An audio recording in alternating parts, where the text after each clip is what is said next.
Alexis de Tocqueville came to the United States in the early 19th century to ostensibly to study the prison system. And in fact, he didn't study the prison system at all, or very lightly, if at all. But what he did study were the institutions of American democracy.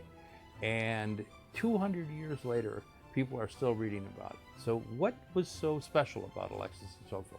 He had an uncommon perception of what constituted American democracy. And that uncommon perception was what informed us when we chose the name of Tocqueville. Our founder was a Frenchman who came to the United States in the 1960s. And over time, as he generated his career and generated his investment ideas and generated his clientele, it became clear that he too was a Frenchman with uncommon perception of what was going on in the United States. And that's the reason that he selected the name Tocqueville when the firm became an independent entity in 1990.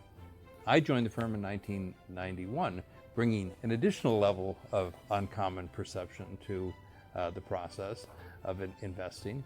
And it is very much true that our approach to investing is timeless in the same way that Tocqueville's observations about democracy are timeless, that are not subject to the vagaries of current fashion and current whim, and that they're more structural and they're more fundamental truths about what makes a good investment, and like Tocqueville, what made a good institution.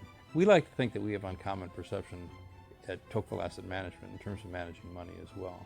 What does that mean? There's a consensus view on every investment. There's a consensus view on every market. And the consensus view is of little interest to us.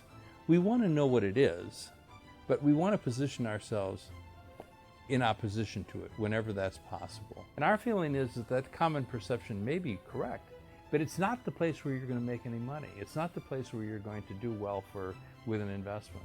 You'll do well with an investment if you can develop an uncommon perception, which over time will lead to a more common understanding of what is going on. And when that happens, the discount between what a company is worth and what it is selling for will change. And that's the way you preserve capital and make money in the stock market.